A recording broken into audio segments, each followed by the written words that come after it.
नमस्कार मेरे प्यारे बच्चों और सम्मानित साथियों जो मेरे आज का यह लेक्चर देख रहे हैं। मैं विराम फिजिक्स की क्लास 11th में सभी का स्वागत करता हूं।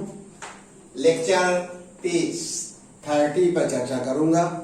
कुछ नए बच्चे एकाएक धमाक से कूदे हैं कि भाई विराम सर का नाम बहुत सुने, चलिए हम भी देखते हैं। भाई जो सीधा धमाक से कूद कर लेक्चर 30 देख रहे हैं, तो जो 1 2 इसके पहले के लेक्चर 1 2 3 4 5 6 7 8 9 अरे 139 तक जिन बच्चों ने नहीं देखा है, सिर्फ नाम सुनकर देखने लगे, तो उनको प्रॉब्लम होगी न थोड़ा से। फिर जो नए बच्चे जुड़े हैं उनको भी हम फिजिक्स सिखा देंगे। आइए आज हम चर्चा करते हैं ग्राफ पर आधारित अंकित प्रश्न, numerical problem based on graph. एक ये बेटा हम ग्राफ आप भी बना लीजिएगा बढ़िया से। अगर मेरे ग्राफ बनाने में कोई कमी हो तो कमी पर ना जाकर केवल अच्छाई पे जाइएगा। इस ग्राफ में देखिए बेटा, यह है दूरी और समय ग्राफ है, लेकिन समय घंटे में है, दूरी किलोमीटर में है। यह 1 2 3 4 5 है, यह 0 10 10 20 30 और 40 है। यह जो ग्राफ बना है OA, AB और BC, इसमें जो प्यारे बच्चों प्रश्न पूछ रहा है, पूरी यात्रा के दौरान महत्तम वेग पूछ रहा है तथा औसत महत्तम वेग या चाल या औसत चाल, इतनी बातें पूछ रहा है प्यारे बच्चों। आइए हम आपको एकदम सरल से सरल भाषा में, जो क्रमवार मेरे लेक्चर को देख रहे हैं उनको तो लगेगा सर बहुत ही सिंपल है। जो एकाएक आकर कूद पड़े हैं लेक्चर के बीच में, जो सिर्फ नाम सुनकर आ गए, अरे सर विराम सर बहुत अच्छा पढ़ा रहे हैं, देखो भाई आइए देखते हैं। तो प्यारे बच्चों कमेंट तो करोगे ही कि क्या पढ़ा रहे हैं, तो उनको समझ में नहीं आ रहा है। भाई एकाएक कूद पड़े हो, फिर आप जरूर समझ में आएगा अगर देखते रहोगे तो। महत्तम वेग निकालने के लिए प्यारे बच्चों पहले इस ग्राफ का ढाल निकालिए, O से A का ढाल निकालिए। ढाल से चूंकि दूरी और समय जो ग्राफ का ढाल होता है वही वेग बताता है। ग्राफ OA की ढाल निकालिए, AB की ढाल निकालिए और BC की ढाल निकालिए। तो तीनों यहाँ इससे इस माने OA से भी वेग मिलेगा, AB से वेग मिलेगा, BC से। जिसमें वेग अधिक होगा वही महत्तम वेग होगा। Concept clear? यस। नोट करो, अभी के अभी नोट करो प्यारे बच्चों। कैसे? ग्राफ OA की ढाल बराबर वेग, इसके लिए क्या करते हैं, यहां से एक लंब बना ली। क्या होगा बेटा, यहाँ D मान लीजिए, अपने आप से इसको सेट कर लीजिए जल्दी से प्यारे बच्चों। इसका मतलब ये ढाल माने यहाँ थीटा मान लोगे बराबर tan थीटा लंब बटे आधार AD बटे OD। यही कंसेप्ट सिखा चुके हैं पिछले लेक्चरों में। AD बटा OD, AD की वैल्यू क्या होगी बेटा, यहाँ आइए 20 पर OD की वैल्यू होगी 2, देखो 2, अर्थात 10 किलोमीटर पर आवर आ गए। ये तो हुआ ग्राफ OA की ढाल। प्यारे बच्चों आइए जरा ग्राफ AB की ढाल। ग्राफ AB की ढाल जो समय अक्ष के समांतर है, अर्थात यह जो ग्राफ की पोजीशन है, इस समय के साथ कोई कोण नहीं बना, इसलिए थीटा वेग बराबर हो जाएगा 0। आइए अब इसका ढाल निकालिए, AB ढाल निकालिए। अब BC का ढाल निकालिए। BC का ढाल मतलब यहाँ से ये समय अक्ष हो जाएगा, ये ऐसे, और ये कोण पूछ रहा है, इसका ढाल फट से निकाल लो। तो ग्राफ BC की ढाल बराबर लंब बटे आधार, लंब होगा CE बटा BE, CE बटा B। प्यारे बच्चों यहाँ समझना पड़ेगा आपको, यह ठीक बीच में है। यह पूरी दूरी है कितना, 10 10 20, और चूंकि बीच में है तो 0.5 माने 5 और 10 15 होगा। देखो बेटा यहाँ तक 10 है, इसको 5 मानिए तो हो गया 15। CE की दूरी हो गई 15 और समय कितना हो जाएगा, 5 में से 3 घटा दोगे 2, अर्थात 7.5 किलोमीटर पर आवर। तो स्पष्ट है किस ढाल के लिए वेग अधिकतम है, OA ढाल के लिए, और ए बी के 0 है, इसके लिए 7.5 है। इसका मतलब जो महत्तम वेग होगा वो कितना होगा, 10 किलोमीटर पर आवर। इतना करोगे तब जाकर आप इतना गणना करोगे, तब जाकर कैलकुलेशन कंप्लीट होगा, तब स्पष्ट रूप से प्यारे बच्चों आप कह दोगे, क्या कह दोगे, इतना ढाल है। अब पूछा है औसत चाल बराबर कुल दूरी बटे कुल समय, यही कंसेप्ट है। यह दूरी है, कितनी दूरी अधिकतम हो रही है, अधिकतम दूरी हो रही बेटा ये है, इसके संगत दूरी निकालने कितनी हो जाएगी, इसका संगत दूरी होगी, चूंकि इसको मार रहे हैं पूरा 10 है तो 5, इधर है 30, 30 5 35, कुल दूरी कितनी होगी 20, इसके संगत 20, इसके संगत 0, फिर इसके संगत आ गई 15। इस ग्राफ के संगत दूरी कितनी होगी 20, ए बी के संगत दूरी 20 से 0 होगी, क्योंकि विस्थापन ही नहीं हुआ है, न तो ग्राफ ऊपर गया, ये दूरी 0 कुछ। इसके बाद इसके संगत दूरी कितनी हो जाएगी, इतनी दूरी होगी ये, अर्थात 15।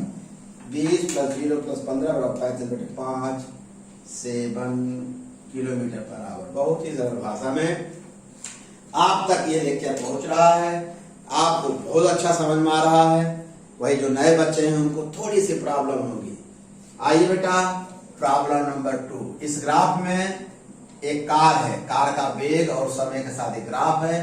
कार, ये ग्राफ की पोजीशन है, ये ऐसे ऐसे। जो सवाल है आपका, कार का ए से बी तक त्वरण, ए से शुरू है, समाप्त कहाँ बी पर, ध्यान रखिएगा, ए से बी के बीच त्वरण निकालना है। यह सवाल है, यही आपसे पूछ रहा है। तो आइए, ग्राफ है ए बी की ढाल, माने कार का ए से बी के बीच त्वरण कैसे निकलेगा, ग्राफ ये जो ए है बेटा, ए है, ए और बी का ढाल निकाल लीजिए। आपको समझाए हैं बेटा, पहले से कंसेप्ट क्लियर है, यहां से यहां जा रहे हैं, इसका मतलब यह जो ढाल आएगी ऋणात्मक आएगी, त्वरण ऋणात्मक होगा। ओके, इसके लिए जो कंसेप्ट है, आप यहां से चाहे तो ऐसे कर लीजिए, ऐसे कर दीजिए, यहां बनेगा थीटा। तो इसके लिए क्या होगा, थीटा माने एक स्टेप बढ़ा सकते हो, बराबर tan थीटा बराबर लंब बटे आधार। यहां मान लीजिए क्या, सी तो कहीं माने ना, ई मान लो, लंब हो जाएगा ए ई, आधार होगा ई बी। अब यहाँ क्या लिख सकते हो, चाहे तो लिख दो, क्योंकि पोजीशन कहाँ समाप्त हो रही है, यहाँ पर अंतिम वेग v होगा, प्रारंभिक वेग यह, इसके संगत वेग क्या होगा v2 बटा v5। देखो v, यहाँ b है ना, vb माइनस va, मतलब यहाँ समाप्त हो रहा है, तो vb माइनस v पर समाप्त हो। इसके संगत कितना है 2, और a का संगत है 5, 2 और 5, समझ आता है। और समय b के संगत 3 है, a के संगत 2 है, तो मतलब 3, a के संगत क्या है 2 है, कितना हुआ, यहाँ 1 आएगा, -3 मीटर प्रति सेकंड। नहीं पकड़ना है प्यारे बच्चों, फिर आइए सरल भाषा समझ जाते हैं। क्योंकि कार जो है, यहाँ इस ग्राफ के अनुसार कार है, कार ए से बी पर गई है। कार कहाँ गई है, ए से बी पर गई। जब ए से बी पर गई है तो आप कार की अंतिम पोजीशन ये हो रही है। तो जब लेंगे tan थीटा बराबर ढाल tan थीटा, ए लंब ए होगा, आधार ये होगा, तो इसका जो अंतिम पोजीशन VB होगा और प्रारंभिक पोजीशन VA होगा। क्योंकि ये किसको बता रहा है, वेग बता रहे हैं बेटा ना, वेग परिवर्तन हो गया है। समय अंतराल B 3 है, इसका 2 है, कर दिए -3 आ गया। अब ये पूछ रहा है, इसमें दूसरा सवाल जो पूछ रहा है, अंतिम 4 सेकंड में चली गई दूरी, ये बहुत इंपॉर्टेंट है। क्या पूछा है, अंतिम 4 सेकंड में चली गई दूरी। जल्दी से बेटा इसकी गणना कर लो, कहा अंतिम 4 सेकंड में चली गई दूरी। अंतिम 4 सेकंड माने यहां शुरू करो, 3 से शुरू करो, 1 2 3 4, अर्थात कहां से 3 से लेकर 7 सेकंड के बीच, ये अंतिम 4 सेकंड क्या होगा, यहां शुरू होगा, माने 3 और 7 समय अंतराल के बीच। इसके लिए क्या करो बेटा, ये एक आकृति बनेगी, ये इसका मतलब इस आकृति का आपको क्या निकालना पड़ेगा, क्षेत्रफल। अगर अंतिम 4 सेकंड में आकृति क्या बनेगी, तो यहां लिखेंगे अंतिम 4 सेकंड में, अंतिम 4 सेकंड में